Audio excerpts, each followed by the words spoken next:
Welcome to the Lila Life Show. I'm your host, Linda Andrews, and I am so happy to bring with you today Faust Ruggiero, whose professional career spans almost 40 years, diversified, compelling.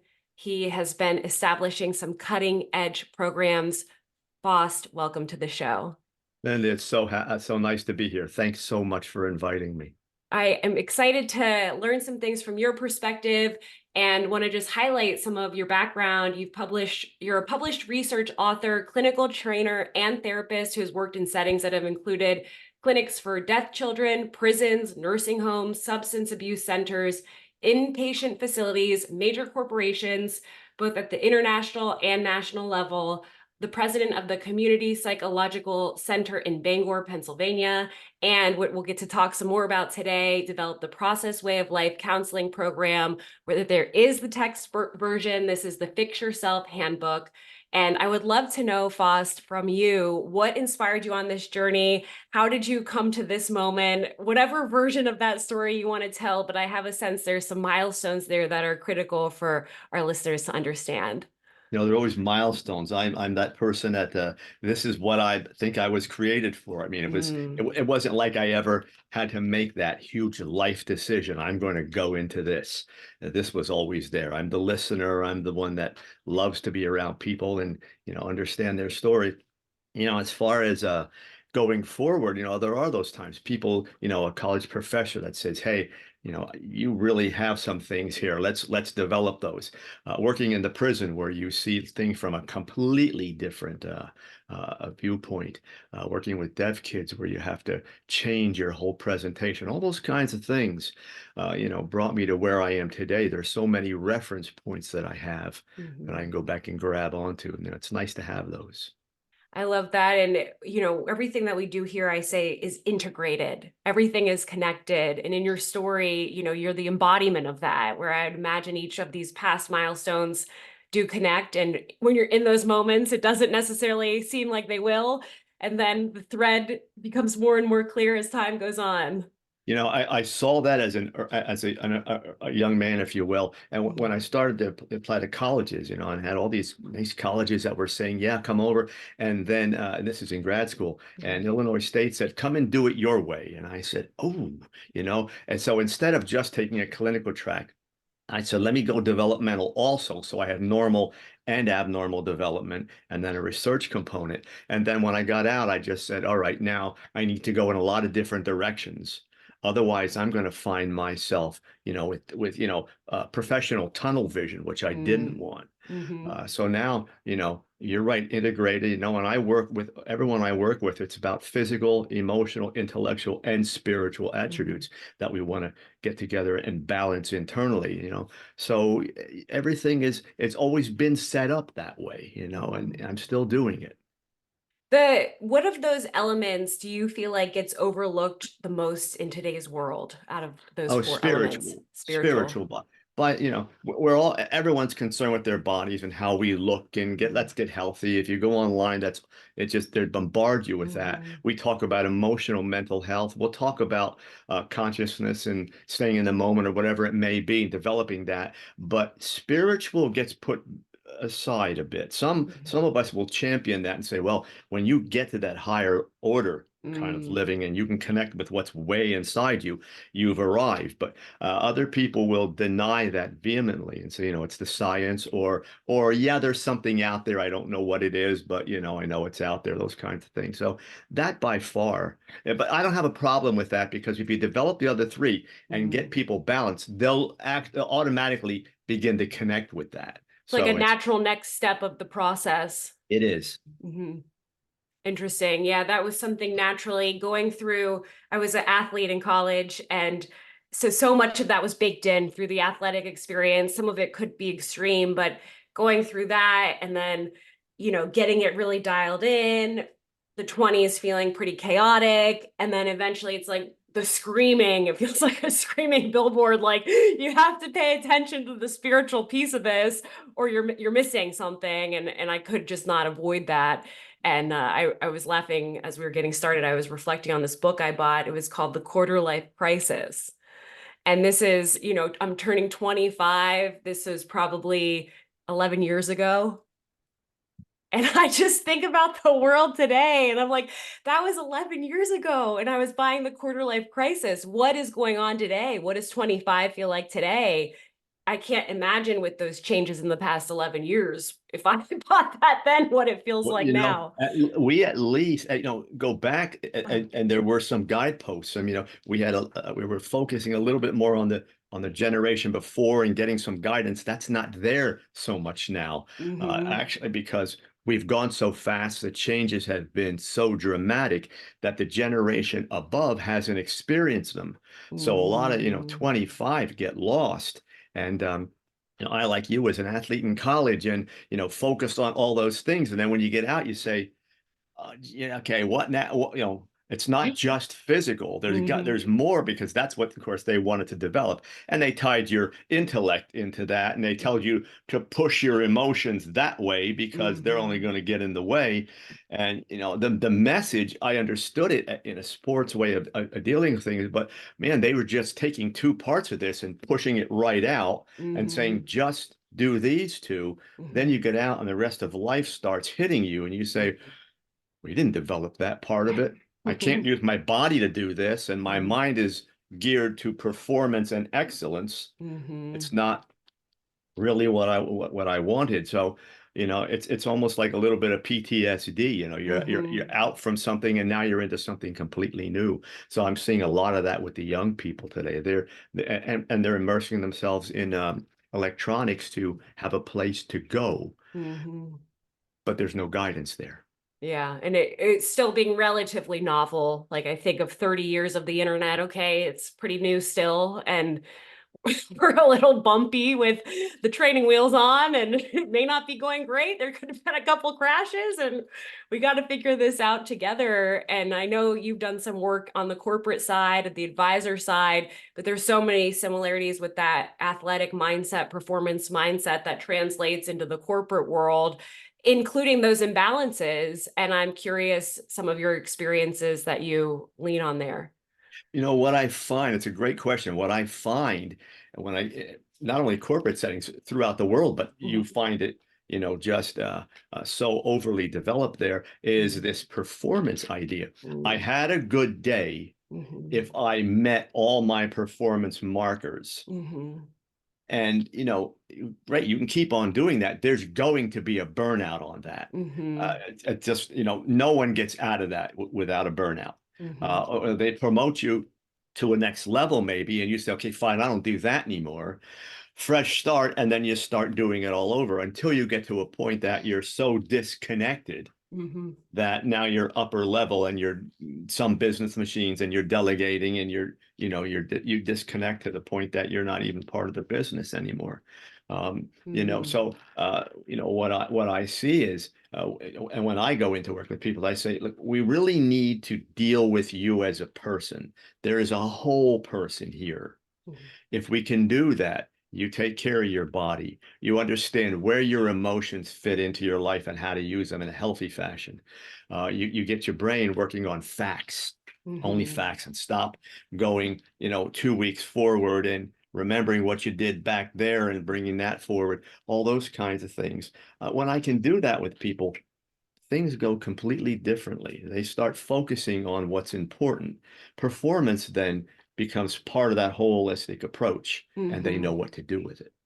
It's like redefining success that works actually for you with your values. And then, yes, let's be a high performer in that alignment. But if that's not set, you, like you said, you're not even a part of the company anymore. And that's pretty interesting to hear you say that because you see what seems like fractures within larger organizations right now. And it's like things got so haywire off of the original vision and mission. And, is that department, is that leader, where are they? And I started to think about this. It's more specific to drinking, but it was like how alcohol can impact your clarity for 2 days after like a pretty relatively low amount of drinks. That statistic or fact of research, body of research is out there somewhere. And I thought, how many people in leadership are experiencing that brain fog from alcohol alone? And I found that disturbing. I was just like, Well, no wonder things are the way they are. Like, what level of thinking are our leaders having access to for things to go well as just even a baseline? I don't know necessarily if that exists. That's probably why I feel triple charged about well-being in people's lives and how to find that. You know, Linda, we're talking about balancing our lives and what people are doing when they get to that. Even people who aren't at that level, Mm-hmm. they redefine balances. I go, as fast as I can, as hard as I can, perform as well as I can during the day. Then my balance is to let down at the end of the day. Mm-hmm. And I come home and I have a few drinks or I smoke some pot or I do whatever I do. And there's the balance. Now I can get down. And that has nothing to do with balance. Mm-hmm. Taking your brain cells and giving them that kind of shock is not balance. And after a while, that's going to make your performance worse. Mm-hmm. So you're going to try harder. You're going to get more pressure from above. You're going to come home and need more to balance yourself, as we're Mm-hmm. saying. And before you know it, now there's a problem. And Mm-hmm. if you balance everything out and your emotions don't take over your life, Mm-hmm. then you have a whole different way of looking at things. And that's, what I always preach this notion of intellect over emotion. And not Mm-hmm. that you can't use your emotions, that your intellect has to come first. Mm-hmm. But we don't do that. We react first. Then we Mm-hmm. bring our brain into it. By that time, we've done some damage. So I always back my people up and say, you're going to get a chance to emote, but let's take 2 or 3 seconds and say, let me think about what I have to do here. Let me not react. Mm-hmm. That 3 seconds changes people's lives. Mm-hmm. And that time for the digestion, I think everyone has a different rate of processing where, 3 seconds may need to be 30 seconds. Maybe this is some of the training that you do is help people to have it literally be 3 seconds and then move along. But I noticed that where the emotional processing can be truly a process that, like, as a person's understanding what that process looks like for the first time, it can be a little chaotic, it can be a little bit rocky, and coming to understand all of that, coming in that understanding and relationship, tightening up that time, but how if that's never been honed in, it can be like the starting point of that is, I just keep wanting to say chaotic. And the Mhm. word also that was coming up too is disintegrated. Like everything at that level of that big imbalance can feel quite disintegrated. It does because so many things enter the mind at one time, Mm, and there's an acceleration process as such. The emotions accelerate it. So now you're dealing with so much information and mhm, trying to do it so fast that you become overloaded and your emotions take over. I have a example. I'm doing an international consulting with a worldwide corporation. I have about 17 offices in various countries. So mhm, we're doing this whole HR meeting, and I said, and one of them called me the other day because the supervisor said whatever, upper management, and they were just so beside themselves. Called me and said, "What do I do with this?" So we talked through it for about 5 minutes, and she said, "I feel so much better." I said, "Let me just back you down a bit. What you did was to remove yourself from mhm, the situation. That's mhm, first. mhm, Very rarely in corporate America do you have to go like that. There's always that do this, then you mhm. have a little bit of time. So The you breathing decide room. you do. So Mhm, you said, okay, I'm overwhelmed. I have to mhm, get out of here. I can call him up. mhm, This person calls me up, 5 minutes. She said, I think I know what to do.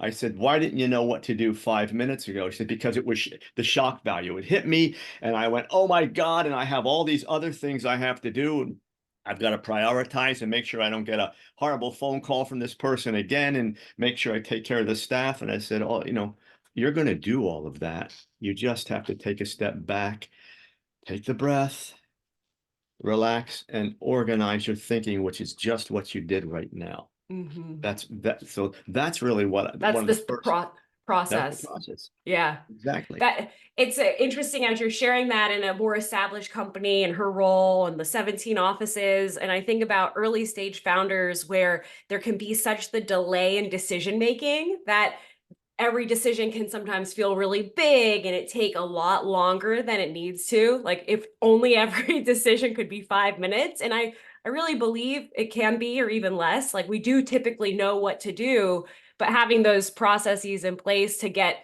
the clarity of thought versus just sitting in that chaos. And I think for new founders, it's easy to be sitting in that, it all kind of feels new, and that each decision's pretty hard, and that feedback loop can get tightened up, and that's some of that maturity and then the business growth. But I see that a lot at the early stage where it's like laboring for days or weeks over a decision.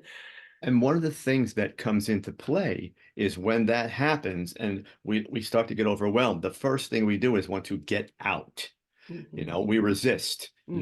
Now our intellectual processes are not involved in the solution. They are involved in getting away from the Mm-hmm. work, from the emotional pain that we're feeling. Mm-hmm. So that's another thing I do is I train them to say, stop resisting. That doesn't mean you have to run right in and Mm-hmm. embrace everything. It just means that you have to stay, think about what you're going to do. If you Mm-hmm. need to remove yourself for a short period of time, that's great, Mm-hmm. but stop resisting. It's like the kid that comes home and has to do homework and doesn't want to do it, and the parent doesn't want to sit down with them. And then 10 minutes later, they're screaming at each other because no one wants to be there. Uh-huh. So you have to get to the point where you say, I'm here. I'm Mm-hmm. not quitting my job. I'm Mm-hmm. going to do this. Mm-hmm. Now let me look at the process to do that. And that's all I'm giving people, Mm-hmm. and they tell me we have this $100,000 program and it's going to change everything. And I said, no, it's not, because you still have to administer it. And if Uh-huh. you're all frazzled, all you just did when you brought that program in, you Mm-hmm. didn't wipe everything else out because all Mm-hmm. that has to be done. You brought in a whole new set of learning that Mm-hmm. has to now be learned and applied and integrated into your program. And now you just made it more complicated and you didn't fix your own brains to be able to do that. So Yeah. fix your brains first, then decide if you need the other program. This reminds me at this present moment that each person has a list of things that they probably know and they haven't fully integrated into their life. And before you pay for any next thing, if you just like figure out what those 1, 2, 3, 5 things are and do them, and I see that often, and hearing your perspective from that organizational level, the ripple effects and the compounding and how it's easy to get to chaos when that's the operating system. Yeah, it's interesting. When I consult with a business, I always go there. Now, there's two ways of going there. One is Mhm. to go there and meet the management people in their offices, which is Mm. just about as far as most consultants go. I said, well, if you have a factory Uh-huh. and people are running machines in the dirty part of, I want to go there. Hmm. And they'll say, what would you learn there? And I say, everything, because those are the people that make your product. They're the ones in HR you're going to be dealing with. Hmm. When the companies I deal with close to that are in proximity of me, I go in and I know every machine and most of the people running them. So when they say I'm on this and this happened and this supervisor who I probably know or at least know of, I have this whole thing going because Hmm. that's what HR people have to do, Hmm. and we have to keep the whole system integrated. That's the key. You Hmm. talk about being holistic. The company has to be holistic. Hmm. We don't do that. We fragment purposefully. Hmm. You're the blue collar, Hmm. okay? You're the supervisors, you're HR, you're middle management, you're vice presidents, and everybody has their own role, and nobody is Hmm. doing it together. The Hmm. closest we have are supervisors and floor workers. Outside of that, everyone is going in a different direction. So it's a two-step process. Very simple. Let's get you okay with yourself and Hmm. let's get all of you communicating about what's going on. Hmm. It's not brain surgery. Earth shattering here, hot off the press. If you That do that, you've solved at least 50% of your I was gonna say issues. 80% there, the 80/20 rule at play. Exactly. I have a question for you. I don't know historically if I'd love to hear your thoughts historically. I understand today that a better me is equaling a better company. Why does that feel so separated or divorced from the way companies are run? It's like your personal life is your personal life, and then you show up at work in this, that it's like forcing the fragmentation. And I am a zillion percent for appropriate boundaries in the workplace. But I just wonder about the culture, why there's not room for the whole self and like championing people knowing themselves. Overall, it would seem like work-life satisfaction would be higher. Yeah, what you just described, and I'm very much a solution person. Whether I write or I counsel, it's okay. Here's all our information. Mm-hmm. Now here are the action steps. Let's Mm-hmm. do these things. Mm-hmm. What you're talking about is simply getting people to understand themselves and then having the meetings, having the communication systems. People don't want to do this. They have their staff meeting once a week and they go Mm-hmm. over business items. Mm-hmm. And I always put time in there. When I call HR people up, one of the first things I say are, how are things going today? How was your weekend? How are you feeling? Like, the interesting answer I get is good, fine. I said, no, yeah, that's not an answer. I said, that's like when your kids came home from school and you said, how was school? And they said, fine. And then they didn't do their homework. Run away. Right? So I say, let's talk about you first. Mm-hmm. Give me 5 minutes. What are you dealing with today? Mm-hmm. That 5 minutes always goes into 10. Mm-hmm. They talk about themselves. Then we do the business, whatever it is they called for. Mm-hmm. Then as they're hanging up, they either say, you know what, thanks for that. Someone cared about me. Or I Mm-hmm. get an email that said, I processed anything. And I said, I didn't realize you asked a question and then I went into this. I hope I didn't burden you. And then it's, again, thanks for Mm-hmm. being there. What you're really asking is, are we hiring machines to come in and do our job, or are we going to deal with people? And if we get that internal process, those wheels moving, they're more efficient people. They take off less. They do work on time. They communicate and don't fight. They're sick less often. So productivity automatically goes up, not by the ledger, but by the intellect and the connection, the communication. Interesting. And it's a win-win. Without it, there's so many lost costs that you hear today in the news, like the quiet quitting and the bullshit jobs, excuse me, bullshit Yeah. jobs. It's obvious to me why people would feel that way because of the disconnections. And it feels like the solutions are coming out. You have the advent of tech going beyond what we've ever known with some of the AI and some of the job that's going to be lost through this process, and the rediscovering people may be forced to go through if we are seeing challenging economics. And this is no better time, it sounds like, to leverage some of the tools and the work that you provide almost out of survival in a way. I do think of it as that, especially in deep challenges of anxiety and depression, which I know your workbooks focus on. Uh, I'd love to hear how you use these tools to help people untether from whatever that intensity is and refine where they're going if they're certainly struggling with, say, a layoff or X, Y, or Z in their own life, how this is a great invitation to look into this window and decide where they're going.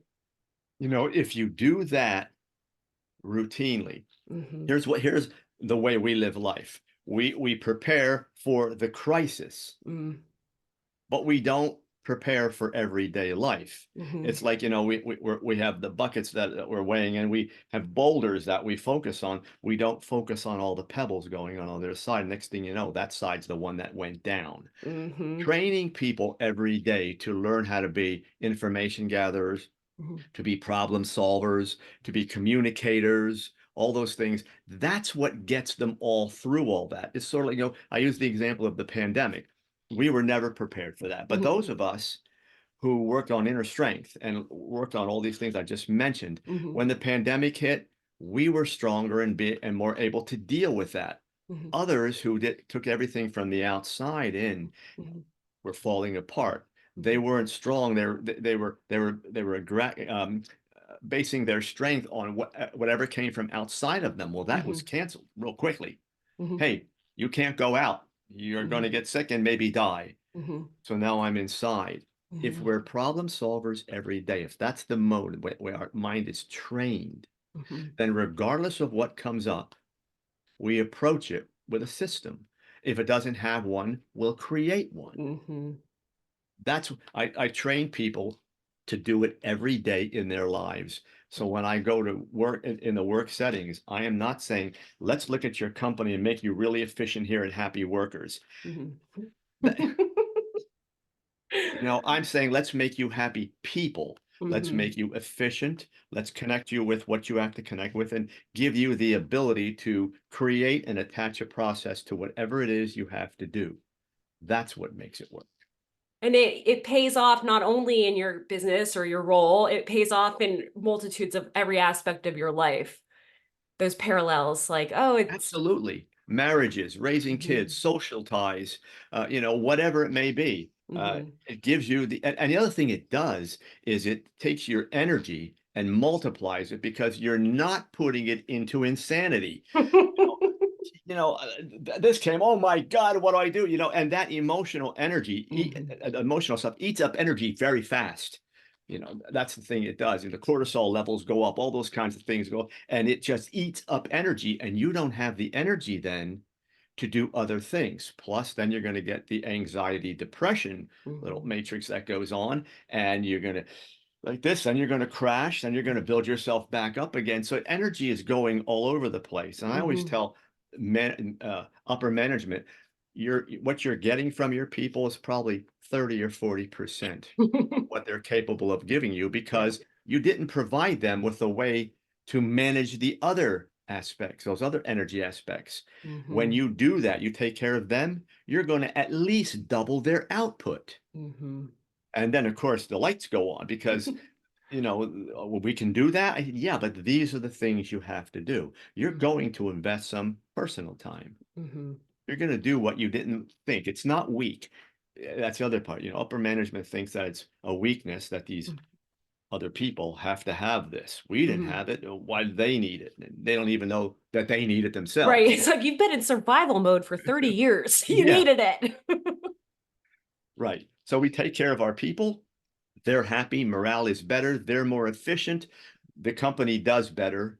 And we need that in these times because the employee pool has changed. The Mhm. employee pool is not dedicated like it used to be. It's Mhm. what can you give me? Mhm. Great, that was great, but you know what? That one gives me a little more. I'll go there. And that Mhm. one gives me more. And before you know it, I get maybe 2 or 3 years out of you. I trained you. I put all that training time in you and you went somewhere else Mhm. because that's what we're dealing with Yeah, today. or less, a year. Yeah. I mean, Yeah. for me, when I graduated college in '09, that was normal, was like you stay a year and you start looking, get the 1 year mark. And I think that literally was like 1 year and a day. People already had their next move. They were into the new role already. And it's an interesting to see a 20-year career evolve that way versus, people that'd be with one organization 20, 30, 40 years. That's a definitely different work blueprint. And we have to look at that not only in terms of work, that's what Mhm. people do in all aspects of their life. They go for a Mhm. while, they stop. It's a relationship for a while. Mhm. People come in and they say they're going online to get dates, which to me Mhm. is, whatever, but Mhm. they do it. And they say it's horrendous because someone else will talk to you for a week or two, or maybe a Mhm. month, and then they're just gone. Mhm. That's the way it was. Generation I came from wasn't built that way, but they are. Mhm. And it's not right or wrong. It's just Right. different way of neurological processing. That's Mhm. all. So they process differently.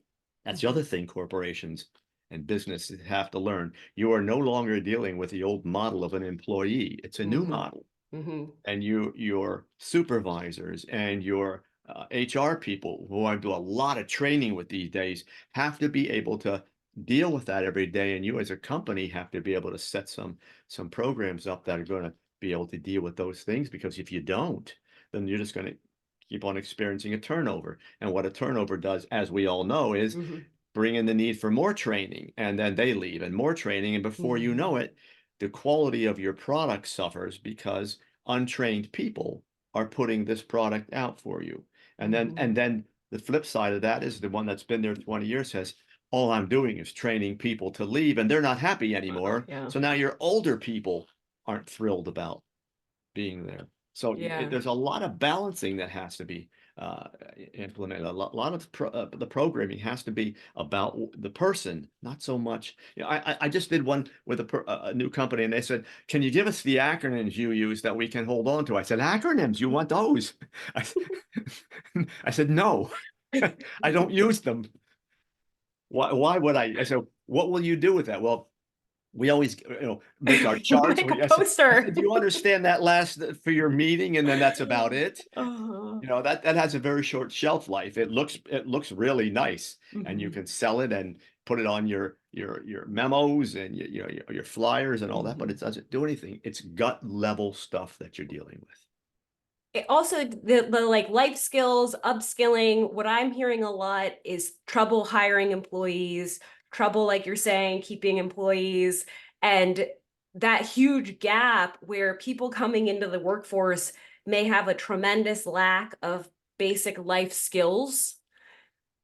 And we could talk for probably years about why and how that happened, but here we're at a point where you have to be able to accept that that's the reality, and each of those lack of life skills is tremendous stress and pressure to, say, a new person navigating the workforce with now their responsibility of the day and all these other things they don't necessarily know how to manage. And I would imagine that that cycle is maybe getting more and more challenging, a 20-year-old today versus a 20-year-old 10 years ago versus a 20-year-old 20 years ago, et cetera. So when you're having these conversations with HR, are they receptive to them having to help pick up the slack with the upskilling and the life skills piece of it? How does that conversation go? They are now, because the desperation is beginning to We say, hit that. somebody help me here. Mm-hmm. And another factor is I work from home now, Mm-hmm. and I sit by a computer. Oh, the buzzer went off. I got to go put the clothes in the dryer. I'm in my pajamas almost all day. If I have a conference call, I'll throw a shirt on. Mm-hmm. But the thing is, they don't know how to be part of a team anymore. Mm-hmm. Microsoft Teams meeting. Oh, at 11 today. Okay, and we talk, and maybe I listen. Right, that's it. Socially, there are problems. But to come into a workforce and be part of a team, that's fading, and trying to Mm-hmm. draw them in, and even to determine if they have problems because they're not telling you. Mm-hmm. I like Mm-hmm. this idea. I can work from home. Mm-hmm. I get paid the same thing. I don't have to use my car. I can get up 15 minutes before, and if I don't Laundry's have a done a little meeting, more regularly. all that stuff. And no one really sees me or knows what's going on. That's a challenge. HR has no idea what to do. Mm-hmm. And I've always said, at least get your people in once a week. Let Mm-hmm. them work 4 days from home. Mm-hmm. Get them in once a week. Have them in the office. They must come in one day a week. And Mm-hmm. at least you can see them. You Mm-hmm. can see what's going on. That's another challenge. But are they accepting any? They'll do pretty much anything we suggest now, because Mm-hmm. they're getting backed into corners. Um, they're typically understaffed. That they're overworked, Yeah. they're understaffed. Everything in the world comes into that office: medical things, counseling things, but just the basic operational things of the day. Mm-hmm. They're bound by all the laws they have to know, and everything Mm-hmm. that proceeds, that comes through their office. There's so much going on Mm-hmm. that a lot is not getting done. Mm-hmm. And what will always fall by the wayside are employee needs, because upper management doesn't check employee needs. It checks that you've done all the things you're supposed to do. And in business, when you don't know what to do with it, you give it to HR. Mm-hmm. And the cycle So, continues. mhm. So they're desperate enough that they listen. Mm-hmm. And they're also now rearranging their thinking to say, I'm not going to do this for them until I get it done for me. I need to make some changes. Awesome. I need to get some help. So I have a lot of people that'll check in online. They're in Canada, they're in other countries, Mm-hmm. and they'll say, I'm a day drive from you, or a plane flight away. Can we do Mm-hmm. this online? They're listening, Yeah. and they're doing some things. And So implementing it, like that's the yeah, integration. You actually are doing it.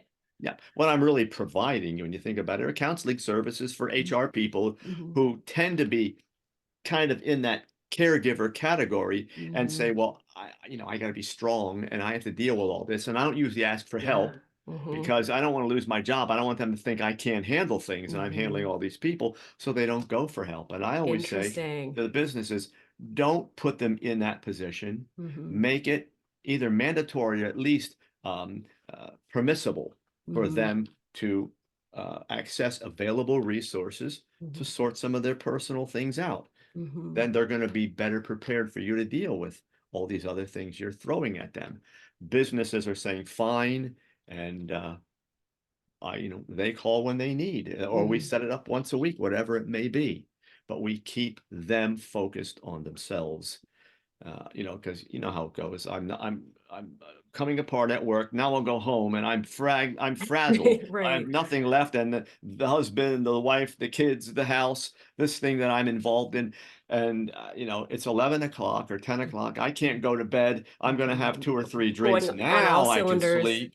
They Right. think, but we know that alcohol doesn't allow for uh, sleep all the way through the night. That's fragmented. You don't get REM Mhm. sleep the way you're supposed to. So get up and get tired again. And what do we do when we get up in the morning? We have 3 cups of coffee Yeah. And because oh, I woke now I up can think. tired.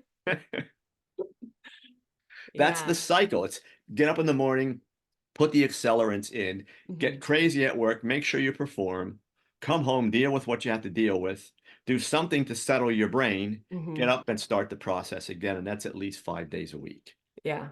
Then the weekends come and, catch up on whatever you haven't done if Mhm. you're willing, and get out of the house because you need to do that. And Mhm. Monday morning comes and you're not ready. And then however many years just went by. Yeah, right. Right? It is such a pattern and a cycle that you I don't know, it's like sometimes people have really traumatic moments or a big, aha moment where they are forced to change. It doesn't always have to be like that. And usually those rumblings, like you have some clues about those rumblings that need to be tended to, and you can get to that crisis point and that apex moment, or you can, you know, started making those changes. I know you have, I think there's how many facets, 50 over 50 internal processes in your process way of life. Could you share a few of those? I feel like you already have, but some that, Yeah, we for have. someone right now that's like, chaotic news, 2024, where do I start? The real core processes are simple. You have to get honest with yourself. You got to Mhm, stop all the excuses and the defenses. mhm, This is where I am. If you're coming into counseling with me, I'm going to say, well, let's see where you are right now. If you lie to me, mhm, I'm not going to get a good picture. Are you lying to yourself? Let's just look at where you are. So start by getting what I call brutally honest with yourself. mhm, Slow things down a bit so your mind can think. You're going too fast. We've talked about the speed, the fragmentation, all that occurs. Get your intellect into the game. Get your mind off autopilot. mhm, Get up and just don't think about what you're doing and plug in. Let's get conscious about what we're doing. Let's get in the moment. Let's start thinking about what we need to do. That's where we start. And then it's all the other things. Learn how to communicate properly. Get your anger out of this, mhm, the reactions out of it. Stop trying to please the world. It's a big one in business. You got to stop being a people pleaser. You've mhm, got to be able to take the information into your brain and work with it, and then start basing your decisions on facts. mhm, Those types of things.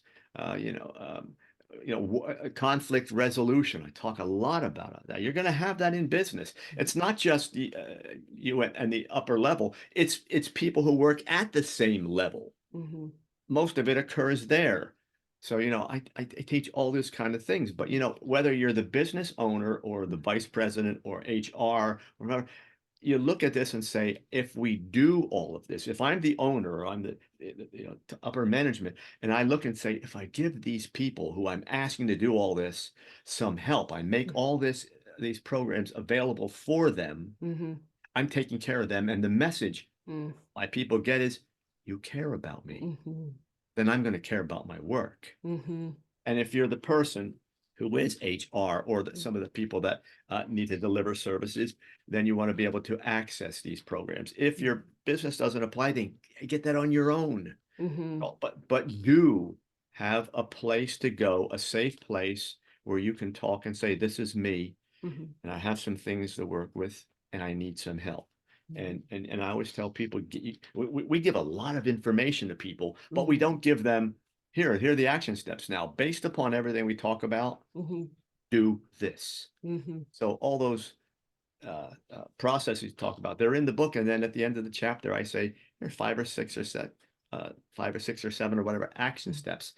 Do these things. Mm-hmm. And I build my books like reference books, so they can go back and say, I got angry again. Where's that chapter on anger? Let me go get that. Okay, what am I doing wrong? Okay, my emotions are taking over again. What do I need to do? We need to put programs in that help them change, tell them that we're there for them, and they're there for the long run. Mm-hmm. Instead of the employee benefits of the ping pong table, something that's actually helping. I don't even like ping pong. Why are you doing this? They're doing that because optics. It looks Yeah. good. Uh-huh. Very small numbers of people use it. Mm-hmm. It's like the Okay, gyms that make money off of members that don't go in. It's, yeah. my company's doing it. Look what they did.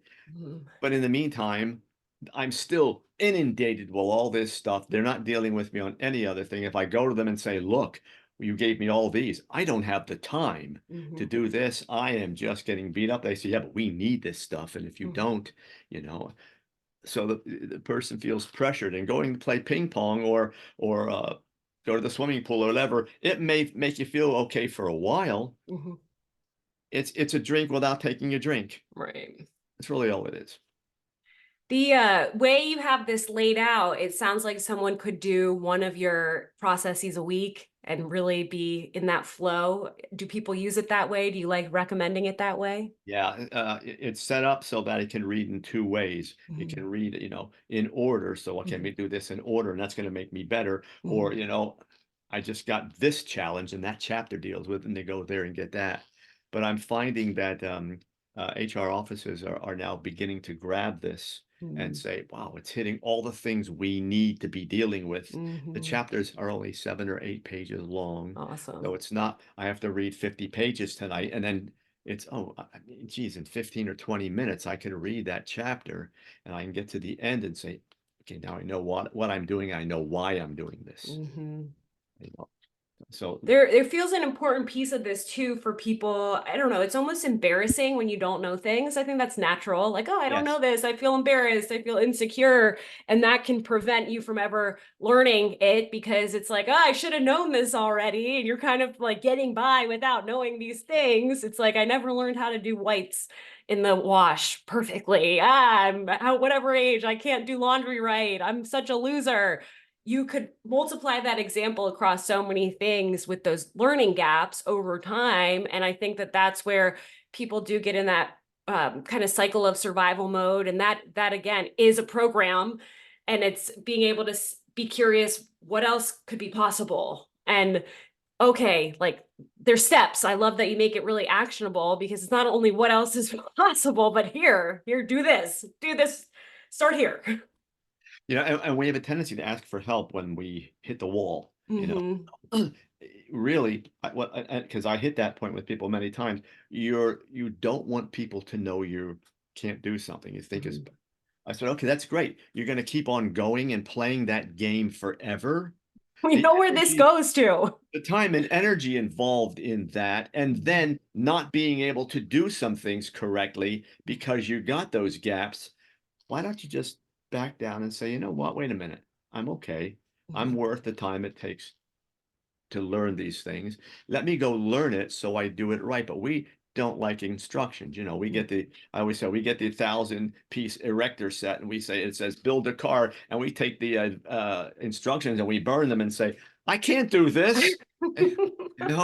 Instead of picking up the instructions and going, okay, I have to do this, this, and this.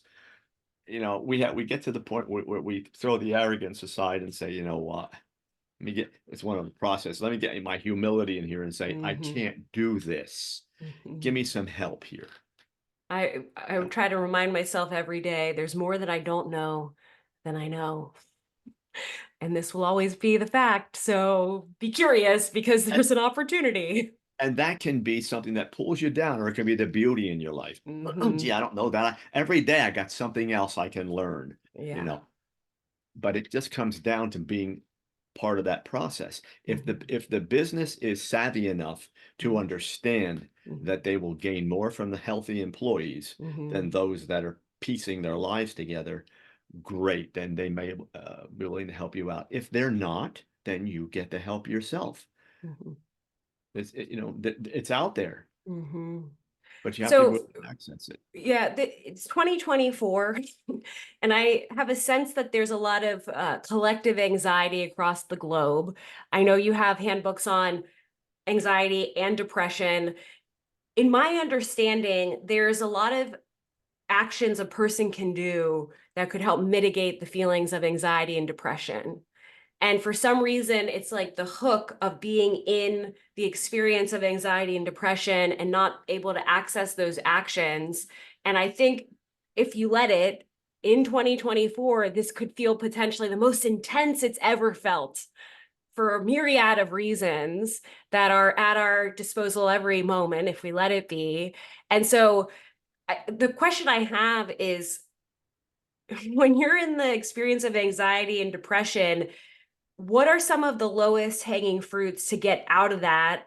And why doesn't that happen easier? That's my question. You're talking about neurotransmitter imbalances with, Hmm. particularly with depression. You Hmm. get depressed Hmm. and you don't want to do a darn thing, and you can't.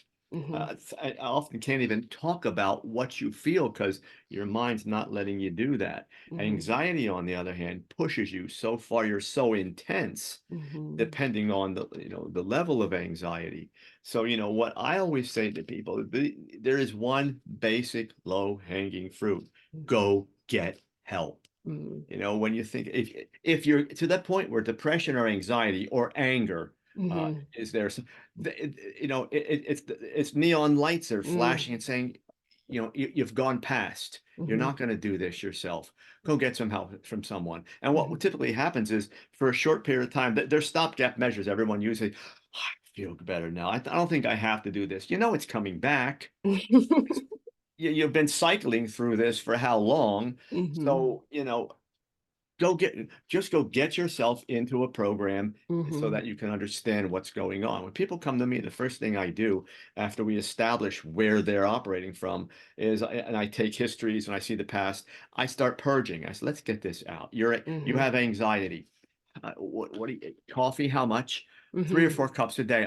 Do you do an energy drink in the afternoon? Hmm. Yeah, one of those. Lots of sugar. Uh-huh. I Hmm. said, well, you think that might be part of the problem. Hmm. I'm not saying you have to stop everything, but Hmm. let's start reducing that. Then we'll Hmm. look at other things, the boss, the relationship, whatever it is that, It's is like causing. stabilizing those lifestyle modifications. The power of that can go so far, and that can be so overlooked.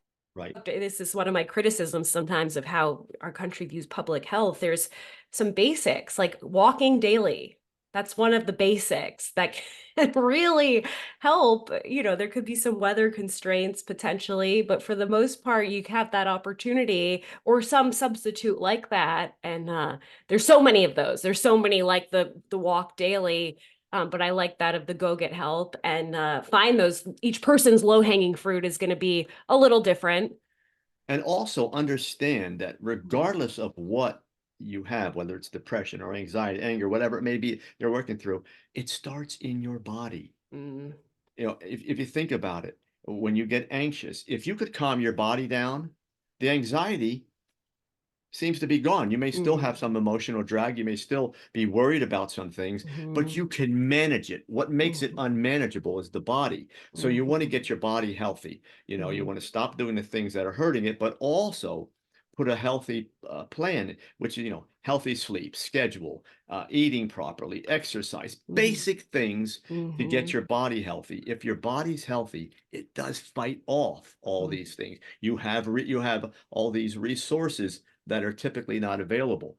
Mhm. All these things that we talk about always work through the body first. When we get the Mhm. body, in shape, then we have a better chance to be able to deal with all these other things. So talk about low-hanging fruit. Get your body healthy. It doesn't take a lot. It's, there's no Einstein involved with that. You Mm-hmm. exercise, you walk, you Mm-hmm. okay, I'm not going to eat all these junk foods, these prepared foods. I'm going to eat Mm-hmm. better foods. I'm going to look at a balanced diet. I'm going to go to bed the same time every day if I can. Get up the Mm-hmm. same time. I'm going to take these other things out of my life. You do these, your body is healthy. And I always tell people, I've been doing this for years. I get up early in the morning. I have a 16-hour day minimum every day. Mm-hmm. I'm not going crazy. I'm relaxing. I've got 3 interviews today. I've got a new book I'm started, one that's being published as we're speaking. Awesome. You do all those things, and it's not overwhelming because the Mm-hmm. energy is where it's supposed to be. The body is storing it the right way, and it gives it to you when you need it, the way you need it. Get the Mm-hmm. body healthy. First step in everything. Can I give you my cheesy acronym I'm loving right now, since you brought up acronyms? And I think it's perfect for HR, okay, really? Uh-huh. So it's team, the HR pun is right there, and it's time, energy, attention, and money. And so, HR, that is actually a great acronym for HR because it's, you have your little check with your team members. How's your time, energy, attention, and money? And that attention one, that key of like, we're living in an attention economy. Attention spans are shorter than they've ever been. Mhm. Having that discernment around where am I letting my attention go? Where am I consciously choosing? Or where has that been kind of co-opted through the hypnosis of some of the tech tools? Oh, that's what's happening. Now I can snap out of it. So you brought up acronym. I thought that could be a fun one. Yeah, and when I go into business and they say, "What can we use?" I say, anything that's time tested Hmm. and it works. But all the new stuff, Hmm. and Right. you're guinea pigs. And if I'm a guy that made up all this big program, all I want you to do is buy it. Hmm. That's all. Hmm. Then, and I'll say how that is a 24/7 tech support when you need. Yeah, right. Okay, come on. The bottom line, when I work with my companies, I am that support, and they Hmm. call me all hours of the day and night. Hmm. And that's what we do. We get personal. We let them know we're there Hmm. for them all the time. They get me. They don't get some tech guys. Well, I'll call you. You don't get that kind of stuff. If a crisis hit at 2 in the morning, then that's when the crisis hit. And that's when we deal with it. So it's all those kinds of things that we do on a personal level. Thank you so much. I feel like your insights are landing for someone today. There's an inspiration. You have your different handbooks, the Fix Yourself Handbook, your depression and anxiety handbooks that I've mentioned, and your overall process way of life counseling. Faust, where's the best people for people to find you and so that they can access these resources? I know you Best, have a lot on Amazon. yeah, best place is my website, my name, faustruggiero.com. Everything you need to know about me, the program, the books, everything is there. There's And you nothing. include several excerpts I saw as well. I excerpts from the books. Hmm. I like to put there. So once we publish the which will be the fourth book, we'll get all those things up there, those excerpts. But everything's there. There's a contact link if anyone wants to call and say, hey, you said this. I'm not sure what you're talking about, or I need some help. Contact link is We have there. an HR emergency. Can you Yeah. please help us stabilize? Right. And also, can you give us any preview of what that latest book is going to be? I know you're working through two more ones being Yeah, published now. the one will come out. We're thinking in May. It's copy editors have it now. Publishers will get it next. That's the Fix Your Anger Handbook. Okay, awesome. And then the new one I'm working on just started is the Fix Your Addiction Handbook. So Awesome. I think and again, you gear those to the public, but Hmm. also to business because we've talked about those things, anger Yeah. and addiction, and how Hmm. they find their way into businesses. Hmm. There's a lot of it there. And marijuana is the new cool thing, because it's Yeah. going to fix the entire world. So good thing it's not a drug, right? Yeah, it's like this is confusing now. Where does this fall on the doctor's form? It's what? Can I get arrested for this still? What is going on? It's interesting. I have a last ask of you as we're wrapping here is if you're speaking to an early stage founder face to face, what would you say to them to help them navigate that journey that can be so overwhelming with so many moments of, is it even worth it? It's a very simple statement that I use all the time after we've talked with them a little bit. Mhm. And I say, do you want me to help you? And they say, yeah. And I say, good, let's go forward. And I got your back. Awesome. And we will work together if you want to, and we will make this happen. There has never been a business or company or national or international where I've gone into and we didn't do good things. All it takes is commitment, just like if you're in individual counseling program. Mhm. If you're willing to commit, we're going to do great things. So good. He's got your back, ladies and gentlemen. Faust Ruggiero, thank you so much for being with us today. And thank you all for tuning in to the Lila Life Show. We hope to see you next week on the next episode. Take care.